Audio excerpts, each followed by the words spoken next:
He's an actor, he's a model, he has a black belt, and he graduated from an Ivy League school. I can't even deal, guys.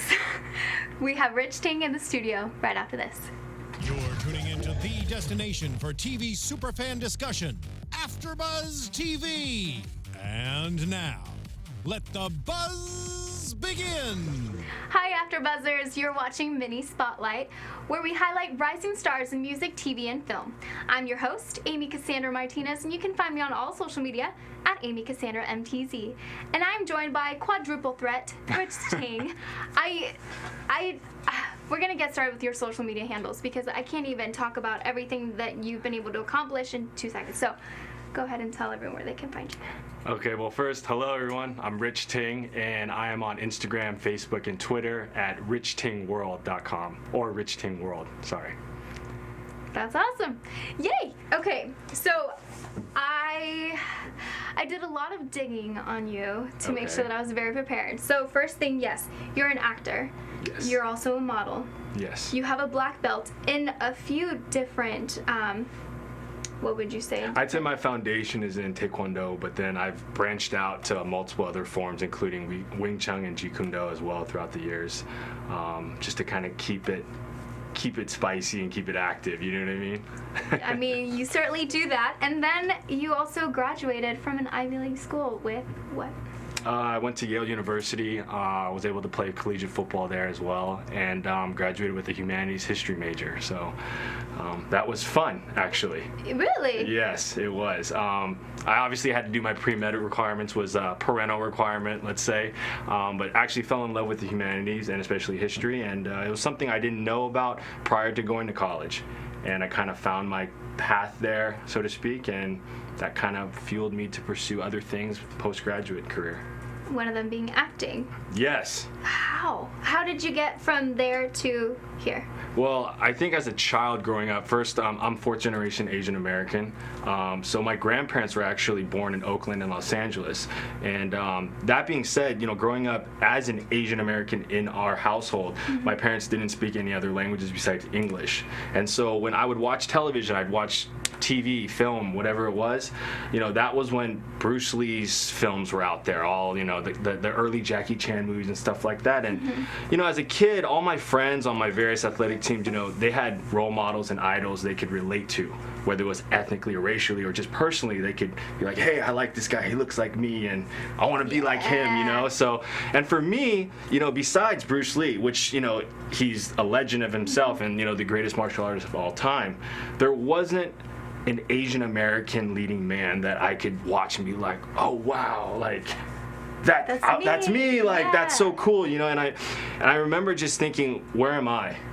You know, where is my Asian American police officer? Where is the husband? Where is the lawyer? You know, where is that leading man that I can look at and be like, wow, I want to be like that someday, you know? And so ironically, because of Bruce Lee, I started my martial arts training, and then eventually as my martial arts evolved and, you know, my love for entertainment evolved as a young kid, I just kind of developed this dream of, what if I could someday be on that big screen, that small screen, and change the dynamic and representation of Asian Americans.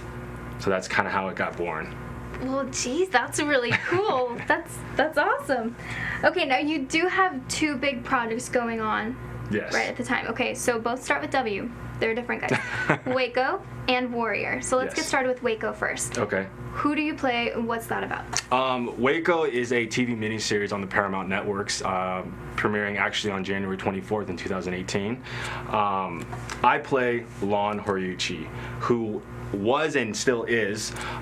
He was an FBI sniper for the HRT hostage rescue team, and he was very significant in 2 events actually that encompassed the Waco story. One being the incident at Ruby Ridge, which happened in 1992, and the actual Waco siege of the compound in 1993. So one thing that, you know, this show does is that it highlights the accuracy and, you know, the day-to-day events that happened in front of the camera, let's say, in front of the news cameras, and what I think millions around the world witnessed, you know, back in the 90s, as well as inside the compound. You know, they go in and they they highlight what motivated David Koresh, how David was, his Branch Davidian followers. And so, you know, where does a Japanese American sniper fit in? Well, it starts with the Ruby Ridge incident, and it kind of tracks his controversy with an incident that happened there to him being called in to the actual Waco siege, that 51-day siege by the FBI. And I'm not going to give up too much, but that's kind of where my character slowly evolves all the way to the finale, which is obviously the burning of the Waco compound. Oh my gosh. See, as someone, so I'm a Texan. Okay.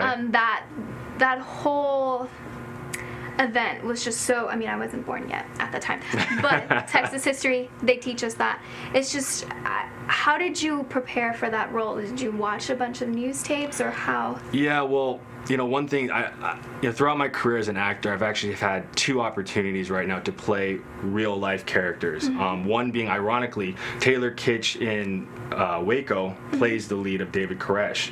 I've actually shot and filmed with Taylor in Lone Survivor, which is also a true story, in which I played Navy SEAL James Suh. So that was actually my first real experience playing a real, true character and honoring that person. You know, fast forward so many years later, I'm now playing Lon Horiuchi. You know, my prep has always been one where, number one, we're honoring that person. You know, whether he has passed or whether he's still alive, you know, it's a tribute to that person. So obviously, you know, it starts with casting. You know, they want to aesthetically and physically try to match, you know, whatever that character looks like, fit, you know, on the outside, let's say. And then it's my job as an actor to really dig deep and do my research, you know, do the study of his family, his life, his education, you know, where he grew up, where he lived, you know, what church did he attend, you know, his friends. And so, you know, throughout these 2 different roles that I've played so far, that are true character based, I really try to go as deep as I possibly can. You know, sometimes, you know, the individual or the individual's family and friends, they want to stay a little bit more private, which is fine. But, you know, then I'm able to work with our directors and our producers and, you know, our script supervisors on how they want to mold this character in the direction they want to go with it.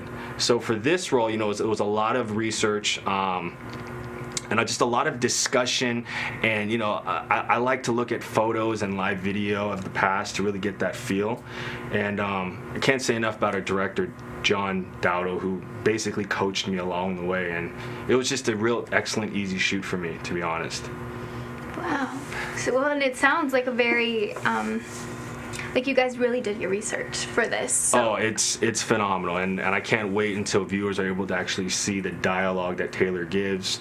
You know, it provides a behind the scenes. You know, like I mentioned earlier, us as just the general public, we saw what the news broadcasted, right, back in the day. Yes. Or for those of us that weren't born yet, right. You know, who later could, you know, see archived footage. But, you know, what really happened inside? You know, what really were his messages? His what did he preach? And I think that's the special thing, because the way they shot and filmed this, and the focus that they gave were the discussions in the compound among the Branch Davidians, the discussions among the FBI, the discussions among the ATF, discussions among the general public. You know, so it wasn't just a one-dimensional, this is what's happening, that's it, and that's right. it. So and I love the way they did it, because it's going to provide the viewers and the audience with multiple views. Guys, if you're not interested now, I don't even know. There's something else that you're working on. It's called Warrior, and are you wrapped with that, or no? Actually, that's going to be started. Waco is wrapped. Waco's Okay. ready to go.